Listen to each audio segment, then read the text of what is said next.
To you almost live from the Dude in the Basement Studios.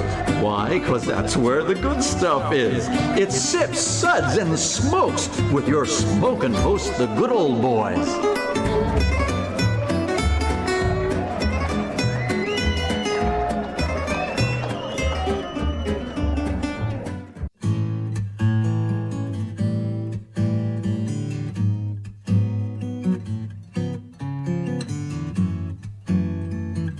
Go ahead, grab your favorite beverage, and get a little cozy for this Chats episode.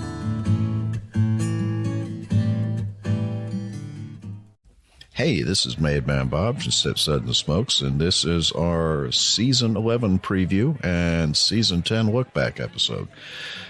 Season 11 is right around the corner, but let's talk about what we managed to get done last season, 2022, for Season 10. We were fortunate to make a trip out to Napa Valley to meet with quite a few wineries about trying to expand some of our Sips episodes. So looking forward to some more wine episodes coming up in the new year. Also did a media tour out at Jack Daniel's. Had a really great time. Got to spend 2 nights in a vintage Airstream trailer on the property up on Coy Hill. Really learning in great detail a lot about the guys who make more brown liquor than you can possibly imagine. Really, really great time. Very gracious of them to have us out there. We also did the Universal Whiskey Experience in Las Vegas, the premier Scotch event in the country. Amazing, amazing selection of whiskeys there. Some of them older than I am. It's definitely an event that you want to try and get to. We did Chicago Whiskey Week, so Chicago Whiskey Fest and Benny's World of Whiskeys. Always a great time in Chicago. A couple of days there drinking all kinds of different whiskeys. Really, really great event. Look forward to that every year. We've been doing it for many, many years now. We also did the Big Smoke Whiskey Fest combo show here in Fort Lauderdale. Great event. If you're a cigar lover, it's definitely a show for you to go to. Don't miss this one. If you're a whiskey lover, it's also a great event. They've got a great selection of both. Big room, really well laid out. One of the better shows they've done. Definitely check that one out. We also did the Grand Tour experience with the Wine Spectator magazine. Fabulous wine event, more tables than you can possibly hit in a day. Met a bunch of great people, also trying to look to expand some of our Sips episodes. Whiskey Live in Nashville. We were the media partner for the first Whiskey Live event back here in North America. Great event. Almost didn't make it. My appendix jumped up, tried to kill me. Spent about a week in the hospital and a couple of weeks of recovery. The doctors gave me clearance and went up with good old boy Mike and good old boy Justin and quite a few folks from the Sips crew. Had a great time in Nashville. Just happy to be alive at that point. So we also did the Kentucky Bourbon Festival this year. The second year of the new format. This year was even better than last year, and last year was a great event. They're really killing it at the KBF. If you haven't been, definitely go give that one a try. And then also hit Whiskeys of the World down here at Fort Lauderdale. Really, really nice event. They have them in various cities across the country. Just check them out online. Really had a great time. We've been to several of their events. We've been to the one in Atlanta before, but really great time this year. We were able to, was able to do some charity work with some barrel selections that we did for my charity for Honor Flight South Florida.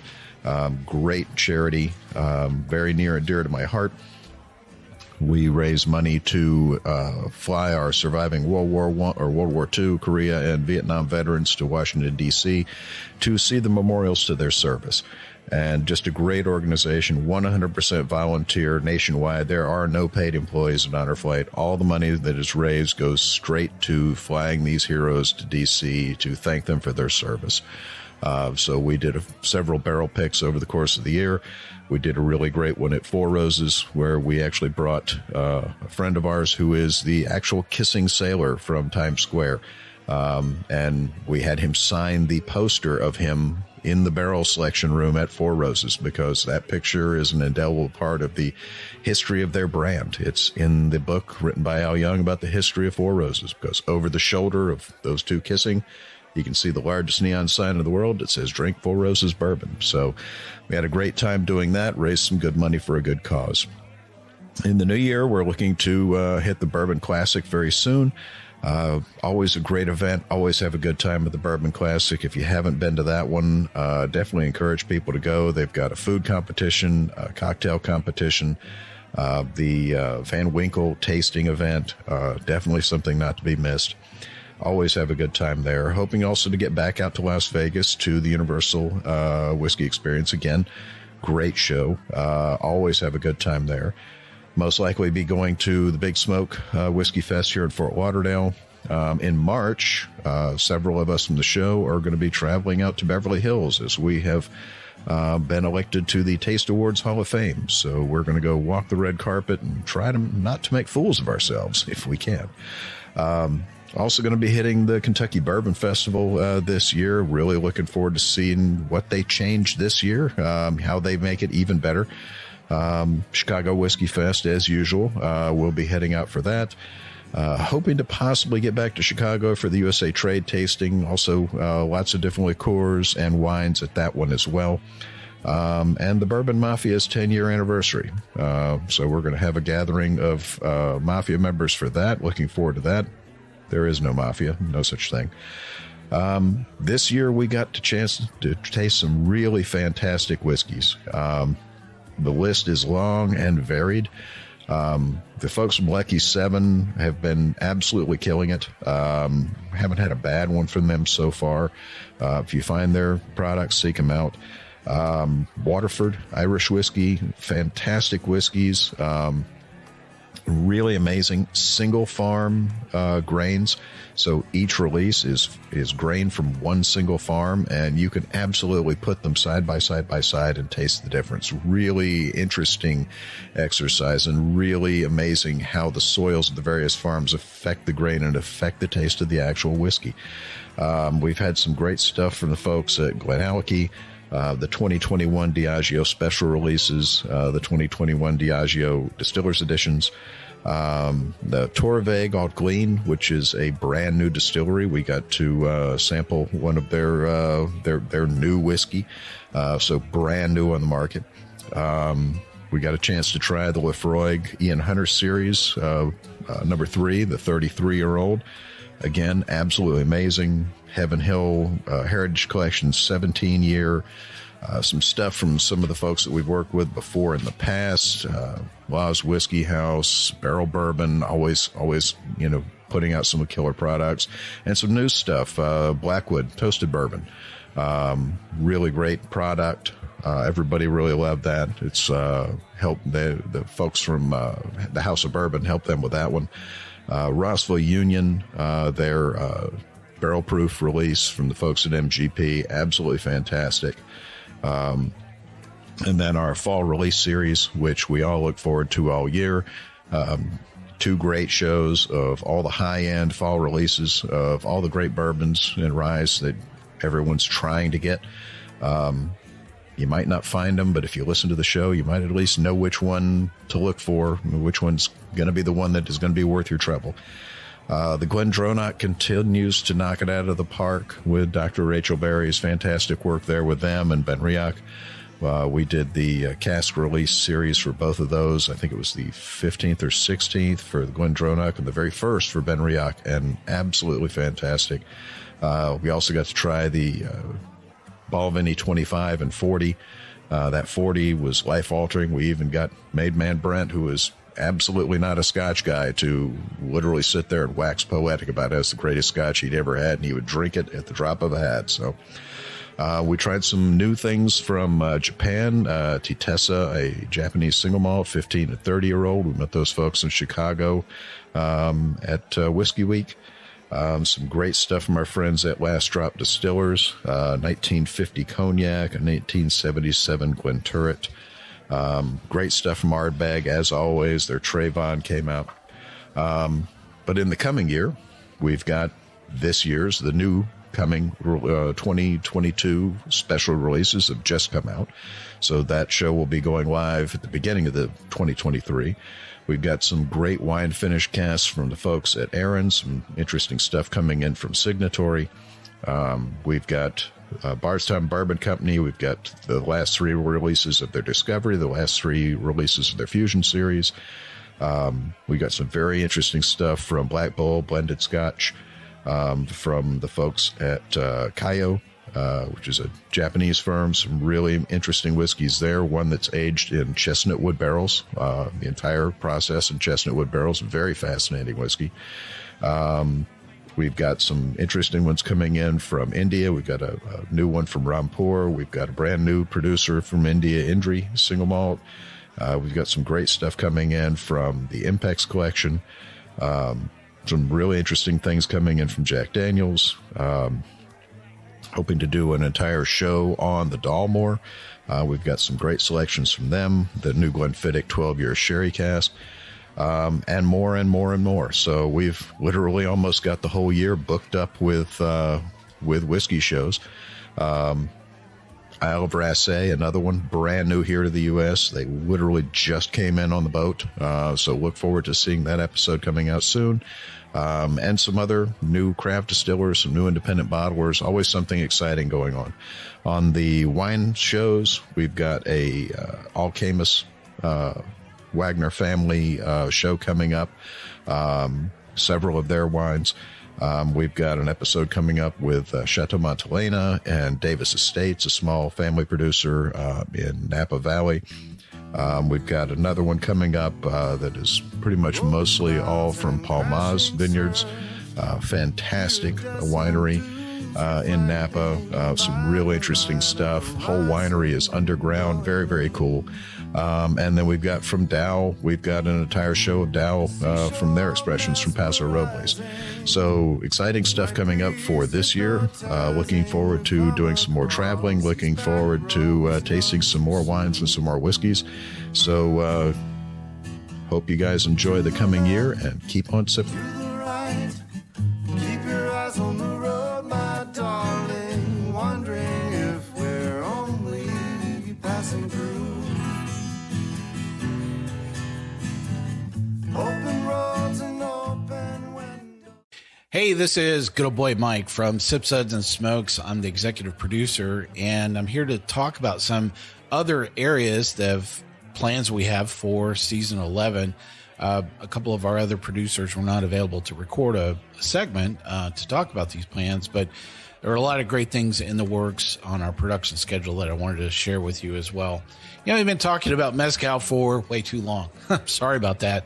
Our production calendar is always very difficult to navigate, and agave-based spirits are really becoming quite popular. In fact, there are some predictions in the industry that it's actually going to overtake some other product categories like whiskey in the U.S. market. So I think it's about time we swing around, talk about agave-based spirits. I think our concentration is primarily going to be on mezcal. Maybe in Mezcal 101 or Agave 101, we'll actually talk about tequila as well as mezcal itself. You know, probably one of the more difficult things we've found in putting together topics for mezcal is the flash to bang time. It's very difficult to find products that you know are going to be available, and then you can go purchase them, and then we can talk about them. They're a bit more like vintages of wine, and they come in such small production runs.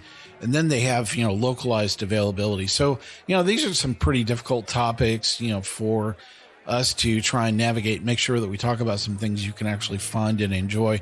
We've had some amazing mezcals over the last few years. And when we swing back to actually think about discussing them on an episode, boom, they're gone. So, it's a common issue.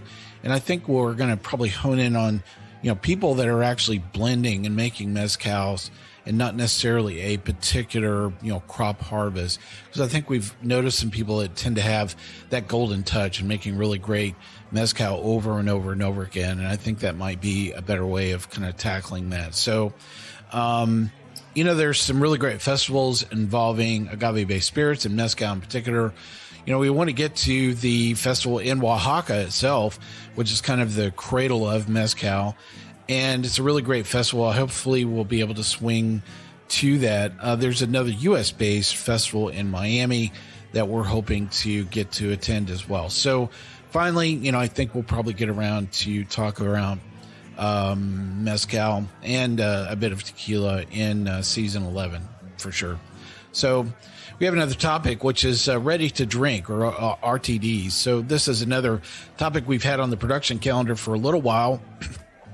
RTDs tend to come in, I think, maybe two basic types. One is a base liquor like vodka or gin, and then they throw in, some mixers, some sugar or fruit-based, liquid on top of that, and can those typically. So that's one set of RTDs that we'll probably maybe talk about, one product line. Some great products are available. Retailers are really dedicating a tremendous amount of floor space to RTDs. And so, it's really kind of a hot topic to be able to pick something up that's ready to go. You don't really even have to pour it in another container, just open it and enjoy. So the other type of RTDs are more cocktail based or spirits forward. So that's a completely different category. And those have been really increasing in terms of availability as well as the quality of these RTDs that are more cocktail focused are, becoming more widely available. So I'm really looking forward to talking about both of those type of RTDs in season 11.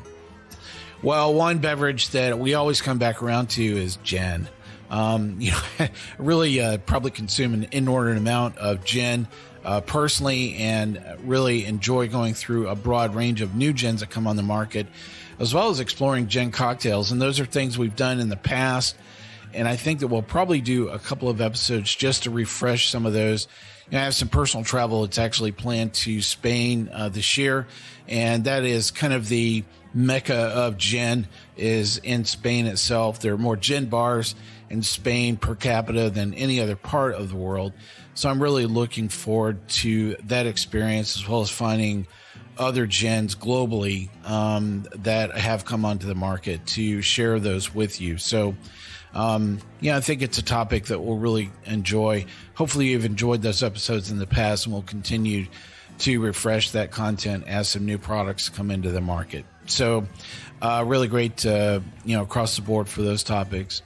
Well, for our smokes episodes, I think we're going to stay pretty close to talking about cigars. Barger's done a really great job in stepping into the role as producer of many of our cigar segments, and he has a lot of great things lined up.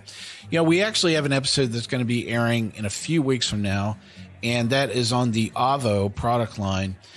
Some really great cigars. I was actually on that episode, and I can tell you that there are a lot of great cigars that were part of that product line. The one thing that I found myself saying over and over again is the quality of the construction of many of those products. And so I really look forward to sharing all of our thoughts and our reviews around that particular product line. The blind episode that we did on a price point, which was $5, was incredibly popular. And we got a lot of great feedback. People really love that. There's a lot of consumers that tend to shop for a lot of products by price point, but for sure cigars. And I think we might repeat that exercise of doing a blind episode around another price point. Maybe $10 might be the next price point. And a couple of other twists that we might do. Maybe making a double blind, or, doing around a certain style of outer wrapper or something like that. So, there's a few discussions we've had, but I think you can pretty much count on another blind episode. Well, we've had a close friend in the industry that is actually come out with their new product line. So Tim Ozinger has come out with a new product line. And if you don't know Tim, his dad was the founder of CAO Cigars, and Tim has been working with Four Kicks after the acquisition of CAO, and has come out with his own product line as well is still being involved with Four Kicks. And it's really great. I've had a couple of these sticks as they were in pre-production, and now they're currently available. And so I look forward to us coming around and talking about all of those topics as well. Well, hopefully these are all exciting things you can look forward to here in season 11. Look forward to your feedback. If you have some other ideas around any of these areas, look forward to taking in that feedback. For now, hey, this is good old boy Mike from Sip, Suds, and Smokes. I'll ask you to keep on sipping. Hey, good old boy Mike here from Sip, Suds, and Smokes. I'm the executive producer of the show, and I want to tell you a little bit about some things we've had going on in season 10, as well as some things we have planned for season 11 as well. Hopefully you're enjoying some discussion about both from a wide range of our producers. We had a really great season 10. I'm so happy with all the content we managed to get to in that season. We embraced some new styles of episodes. We did the chats episodes last year where you actually got to listen to some of our co-hosts and get to know them just a little bit better. So I'm hoping that you enjoyed those discussions, and we're actually going to keep that format around. Maybe an episode here or there. We have a couple more co-hosts that we're going to do. We're also going to have some of the discussions with some iconic people in the industry, and that's just a very popular late night show format, and actually started on the radio as well. And it's just not the format, that we really kind of chose as the cornerstone of what we do. We tend to like to talk about what's in the glass, as opposed to the people. But, it's a really great format. I know some of you really enjoy that. And, we'll do some occasional episodes like that going forward. Our distribution for the show is evolving as well. We've enjoyed a great relationship with a lot of people for a very long time. One of those is Public Radio Exchange. And we're actually concluding our relationship with Public Radio Exchange. And we're actually going to be expanding some of our distribution in Canada. So we have really great radio stations across the board, and have enjoyed, our relationship with a lot of, radio stations globally. And Canada is one of those areas that we're really growing, quite substantially really quick. So I'm looking forward to embracing a lot of new radio distribution going forward as well, as we always do. So if you'd like to hear us on a favorite radio station that you listen to, drop us a line. I'll reach out, see if they can pick up the show. We're always going to be available, as a podcast and on YouTube as well. So plenty of places to always find us. Well, we don't always get around to being able to cover some of the best of products, and we didn't have one that was really specifically for rum. And I wanted to mention one product that is the best rum of season 10. So that's going to be the 2021 Black Tot Master Blenders Reserve. This has plenty of flavor. The base rum itself is actually from the 50th anniversary edition. And then it's combined with rum from 9 other origins. So really complex, amazing depth and character. Oliver Chilton is the head blender and has absolutely just put magic in the bottle. Most likely you are probably not going to find this on the shelf. But if you do see it on a bar menu, you should definitely check it out. There are only about 900 bottles that were made available in the U.S., and it's kind of a lethargic distribution process. So even though it was released in 21, it actually didn't arrive here in the States until, the summertime. And that's kind of the general, release style that they have for, Black Tot as well. So definitely check that out. It's probably been the best product that they've released since the last conscription. And I would definitely tell you this is at a price point you're actually going to be able to enjoy it. For episodes coming up, we have here on Sip, Suds, and Smokes, we have at least 2 planned rum episodes. And it's probably going to be covering a different origin than we have talked about previously. And we're probably going to have a distillery takeover as well. So those are a couple of episodes that we have some light planning that's already taking place. We're also in some early discussions with collaborating with some other rum podcasts this year, both to be on our show and for some of our co-hosts to be on their shows as well. So we might actually get to talk about more content, but on some of those other rum podcasts.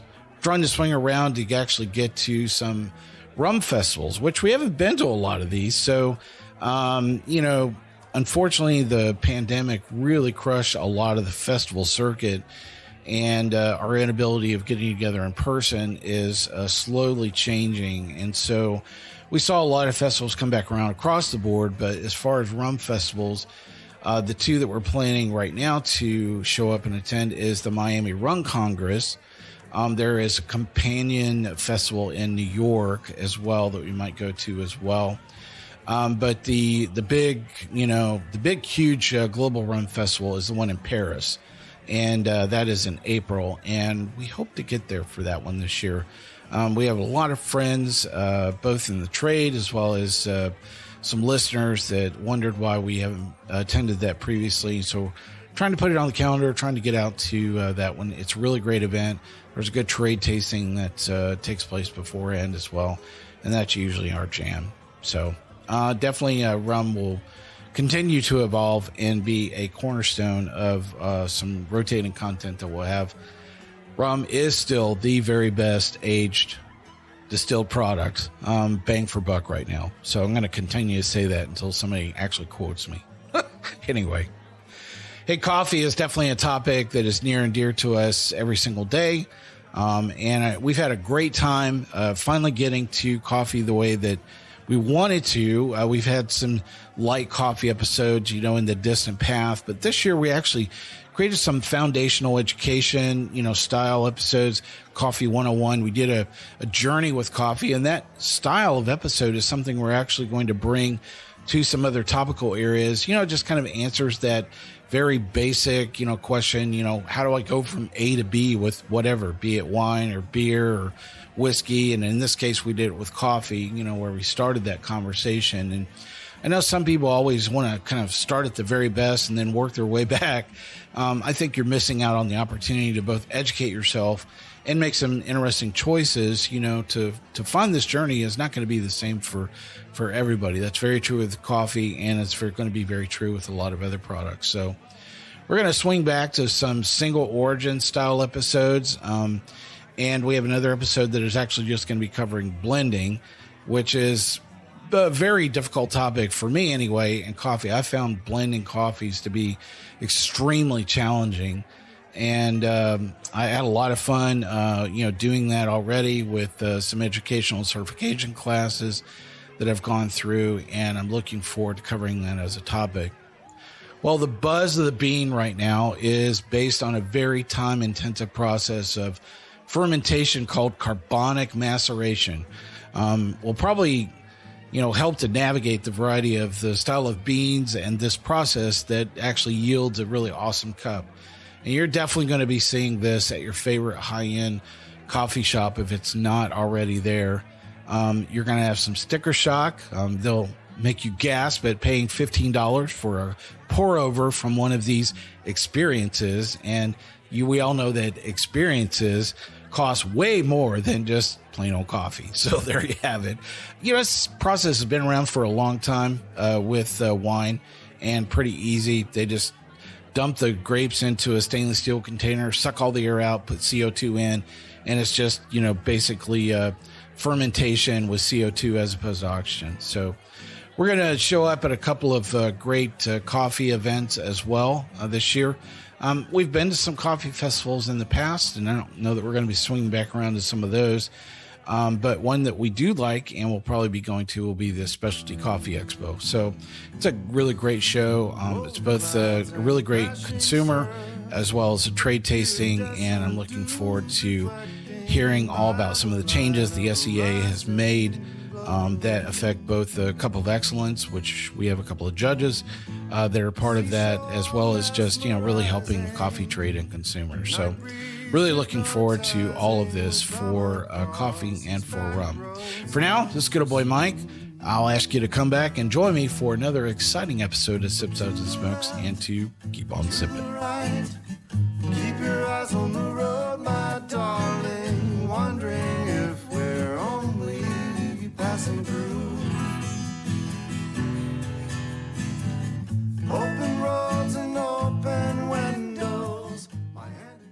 Hi, everyone. I'm good old gal Julieanna, and today we're going to preview our upcoming Suds segment for Season 11. With me, as always, is good old boy Dave. Hello, friends. Dave, what's that noise? That is the sound of a beer being poured. Have you not learned anything in the last 10 seasons? I have learned exactly how much of a tool you are. Why are you opening a beer, Dave? Well, Julieanna, we do a show about beer where we drink beer and we discuss beer. Yes, I'm aware of that. But we're doing our Season 11 preview episode, so we're not drinking beer today. We're just talking about the beer that we're going to be drinking later in the season. Okay, listen to what you just said. Does that even make sense? It makes perfect sense. Okay, according to the Sip, Suds, and Smokes Code of Conduct, if we open a beer on the air, then we are obligated to rate it. So, since you just started going all Western on me, you're going to need to give us the Suds ratings. When did we get a code of conduct? It was in the last quarterly newsletter. Didn't you read it? When did we get a newsletter? We've always had a newsletter. Remember the last one about your birthday? You know what? Never mind. Okay, so what do you got in the glass there? Well, I went into the cellar and brought out one of our favorites from North Coast Brewing. It's a 2012 Old Rasputin Imperial Russian Stout. Oh, Right? that's cool. We've covered North Coast before, but I don't think we'll ever get tired of talking about Old Rasputin. Oh, no. Okay. Well, let's sip on it for a bit, and then we'll give it some tasting notes and rate it. Can you believe, because I can't, that we're about to begin our 11th season of Sip, Suds, and Smokes? Well, we just wrapped up season 10, so I'm pretty sure we should be starting season 11. I mean, it kind of works out that way. Okay, I'm talking about the fact that of the 2 million or so podcasts that are out there, most of them don't last even close to 10 seasons.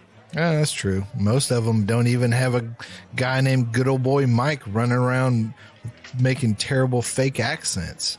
I've moved through this cellar and I've pulled another fair fine beverage for you. Okay, we've been ripping on Mike's fake accents in every season preview episode for 10 years. Maybe it's time to let it go. But if we've been doing it every year for 10 years, it's a tradition. And it's never a good idea to break a tradition, especially when it comes to making fun of Mike. I guess. Okay, and Mike and his bad accents have gotten us banned from pretty much every country in the world. Banned once again. Not Exactly. to mention the entire state of Alabama. I mean, they have wanted posters offering bounties up for his capture all over the state. It's just lucky that only about a third of the people there can actually read.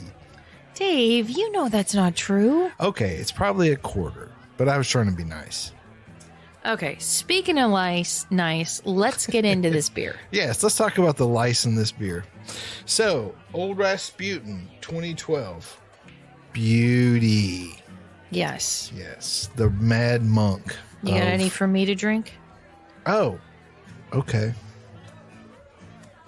I thought I gave you a glass, but No, you poured it. it was and so kept it good all I to didn't want to yourself. share it. Okay, I'm sorry. Oh, the aroma on that? You know, this is one of those beers like a lot of people want to save and do verticals on. And the reason they want to do a vertical or a year over year comparison is because it ages so well. You know, you can drink it fresh, but it's a big beer, so it's going to be hot, you know, or kind of have an alcohol flavor when it's, you know, really new. But the longer you age it, the more it smooths out and the better it gets. And this is one of those things where, you know, a lot of those barrel flavors come out, the vanilla, you know, dark fruits, things like that really come out and shine. I'm getting chocolate. I'm getting... You're getting lots of things. I'm getting a lack of words to even describe this beer. What are you getting out of it? It is friggin' beautiful. It's so smooth, and this is a true like sipping beer. If you know, like you think of a beer and you think you're gonna chug it. So I shouldn't shotgun this? Probably not. No. Okay. No, I mean besides the fact of the high ABV that's on it. What is the ABV on this again? This is. Oh, ask the blind guy. Keep talking. I'll tell you what it is. Okay. The tobacco, dark fruits, and like almost bitter chocolate that are on this is just absolutely gorgeous. It's 11.9%. Okay, 11.9%. Which it tastes bigger than that. It does. It does. It's got a really nice mouthfeel to it. That it's got that sticky lips kind And of thing the going viscosity. on. I love that. Yeah. This is an absolute beaut. And I could see why people tend to do verticals with it. Because, you know, when it's young, it does have that alcohol burn to it. And I mean, it's nice, don't get me wrong, but you know, for it to age as long as this has aged, Yeah. it's just so smooth and beautiful. This is Kind of one- like us. Wow, exactly. Especially you. Not so much me. I'm kind of But this is one of those beers where you could build your cellar around this, you know? Yeah, you really can. Absolutely. Okay, so if we were to rate the old Rasputin from 2012, what would we rate it? I think we would rate it a 5. Yes. No doubt.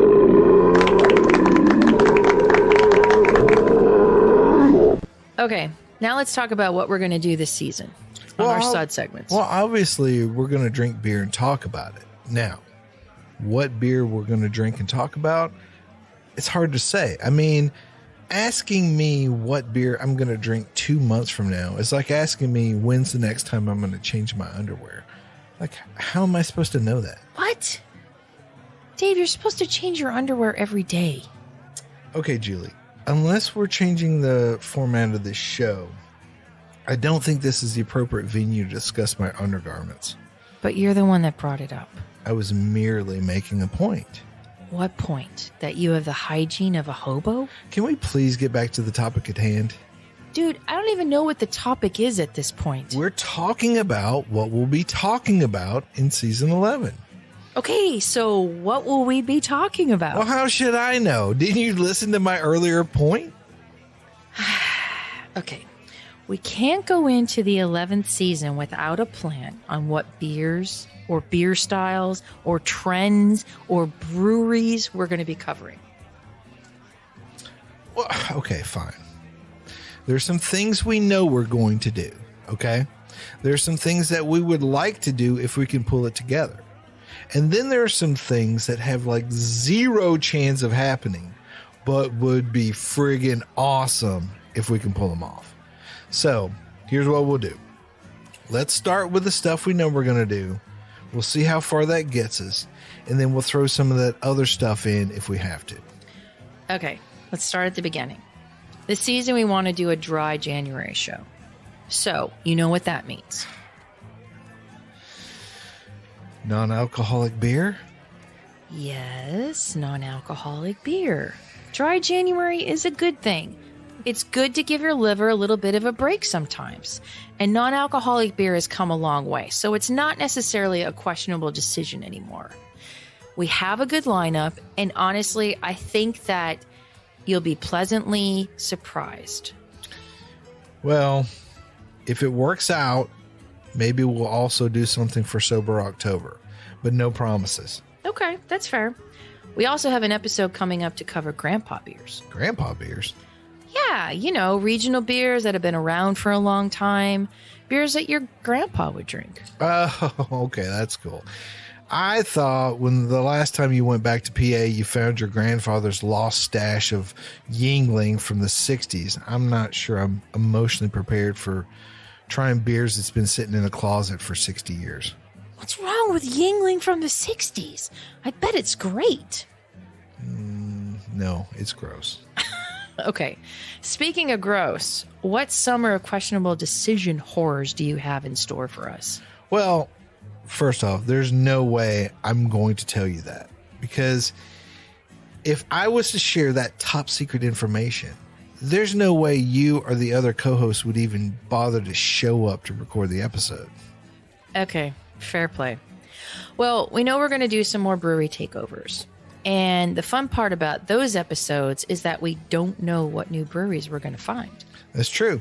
Like everything with beer is so dependent on distribution and packaging. There's a ton of stuff we'd love to try and talk about on the show, but it's so hard to be able to get to the brewery at the right time, get the stuff, and bring it back and record. Okay. We'll also need to keep an eye on the beer trends. Pastry stouts, fruity sours, and hazy boys have all had their heyday. But what's going to be the next big thing? Personally, I hope that more breweries continue to focus on lagers. Oh, absolutely. We should also try to do some seasonal and maybe some time-specific things. Like every time we've covered fresh hop beers, the episodes have been great. It's just really hard to get there, get the beer, and then get the beer in us before the flavors fall off. Yeah, that's true. Ooh, we could talk about pumpkin beer again. Yeah, people need to be warned to stay away from it. It would actually be a public service. Dude, whatever. Not all pumpkin beer is bad. And not all snakes are poisonous, but enough of them are that I try to avoid them all. That's the kind of philosophy I try to keep for pumpkin beers as well. Anything non-pumpkin related you'd like to talk about? Well, we should probably look for some ciders and meads to cover. It's been a while since we've done that episode. Those are usually pretty good, and we can talk about things that might interest people who aren't into beer. Aren't into beer? What kind of sickos and perverts are we pandering to? Sickos? Your mom doesn't like beer. And now everybody in the world knows about it, Julieanna. Thanks. You're welcome. You know you enjoy ciders and beers sometimes. In fact, because you brought out a beer, I just brought out a mead from the cellar for us to try right now. What I brought out is from Sunshine Meadery. Ooh. And they are in Lowell, Michigan. This is called Mini Ha Ha. Sound like small laugh. Yeah. He named her from the river. From the waterfall, he named her Mini Ha Ha, Laughing Waterfall. That's what it says on the bottle. It's a honey wine made with clover honey from the land of the Dakotas with elderberries and native herbs to the land of Hiawatha. Nice. What a beautiful color. Yeah, nice, light, slightly purple, so you can see the berry influence in there. Mm-hmm.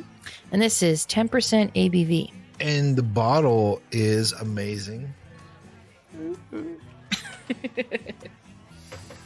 Okay, on the nose, a little fruity. Mm-hmm. Well, clover honey is very light usually, so it's a good base to add berries or herbs and things on there. Very light on the tongue too. Not too viscous, not too sweet. Not a huge. It's a little. I don't want to say thin on the mouthfeel, but it's not heavy, right? Like No. you almost expect not a at all. mead sometimes to be heavy. This has a nice thin body to it, and I really enjoy that. Yeah. This is quite nice, quite pleasant. And I think this would be a good gateway. And see, people that don't drink beer would probably like this. Well, I don't associate with people like that in general, but I get what you're saying. Okay. So if we were to rate this beer, this mead, what would we rate it? I don't know. You tell me. You brought it. Okay, that's fair. You brought it. You buy it. I think the Mini Ha Ha from Sunshine Meadery, we should rate a 4. because it is very pleasant. I would agree with that. Yeah, this is very nice. I'm going to be sipping on this for the rest of the episode. All right. So I guess ciders and meads can be awesome, but let's avoid doing any hard seltzer shows this season. I mean, we've talked about them way too much, and now I'm hearing about high gravity and barrel age versions. That makes me sad and afraid, but mostly sad. That's fair. So, are there any episodes or any events that you're looking forward to in the coming months? Well, as a matter of fact, the Craft Brewers Conference is coming back to Nashville this year. What? Yes. There should be a lot of really good beer in town that we don't normally get. That sounds really fun. I've got to remember to take a couple of days off work to go to that. The other thing is we haven't really done any bottle share episodes lately. I really miss those, and I hope we get to do one or two in the next season. It's a good chance for all the hosts to kind of showcase what beers they're currently drinking. Or to clear out their cellars. Yeah, that's fair too. So what are the things that we have 0% chance of happening but would be awesome? Well, until right now, I would have thought us doing anything on video would be 0 chance. Yeah. I was wondering when we were finally going to talk about the elephant in the room. There's an elephant in the room? I wondered who that trunk belonged to. Yeah. Oh my gosh. The only good thing about us making videos is that everyone will be able to see how bad your jokes are instead of just hearing them. Rude. Well, I don't know how much video we'll do. I mean, we're all pretty old and afraid of technology. We're called the good old boys, but we're actually the good, really old boys. But this could be a good opportunity for us to show the products we're reviewing. And to do a better job of bringing the audience along for the ride while we're tasting them. Personally, I think Mike is just looking for an excuse to wear makeup. Trust me, he doesn't need another reason. So, do you think now that we're doing some video, you might eventually show up on camera if we keep doing it? I don't know. Ask me in season 12. That's weak, dude. Well, I guess if things go well with this, we might be starting an OnlyFans account. Do you think people would pay money to watch me drink beer topless? Dave, I love you. You know that, right? But I can say with 100% confidence that no one would pay to see that. Actually, I think we could ask people to pay in order to not see it. You wound me. You wound me deeply. But I acknowledge the truth of what you said. Okay, are we done here? I feel like we need to get away from here. I think we're done here. We've done about as much damage as we're going to do. Let's do a quick recap, though. Okay. Non-alcoholic beer? Yes. Grandpa beer? Of course. Dave's hygiene? No. Brewery takeovers? Yep. Style shows? Oh, yes. Pumpkin beers? Yes. I think it sucks. What? Cider and mead shows? Yeah, sure. Okay. Seltzer? No.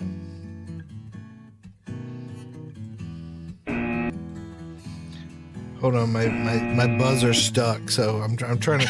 If I can make it buzz for like the next 30 minutes, yes. Okay, I get it. Okay, Craft Brewers Conference and other conferences? Heck yeah. Bottle share episodes? Shoot yeah. Video? Maybe. Oh, come on. We're going to give it a big. Yeah. OnlyFans? No.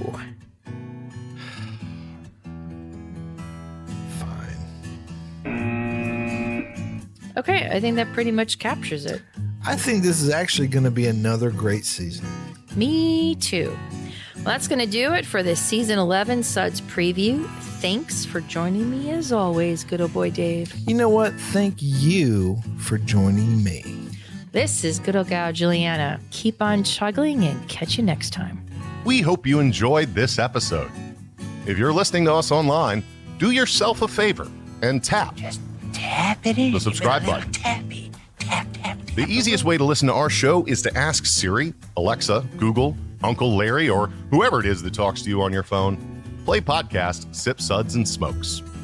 We love your feedback, and you can reach us at info@sipsudsandsmokes.com.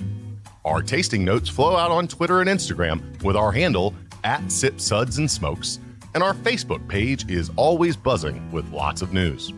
You'll also be able to interact with the Millions and millions of other fans on those social media platforms. Do us a favor. Take the time to rate this episode if you're listening to us online. That's a big help to us, and we get to see your feedback as well. Come back, join us for another episode, and keep on sipping.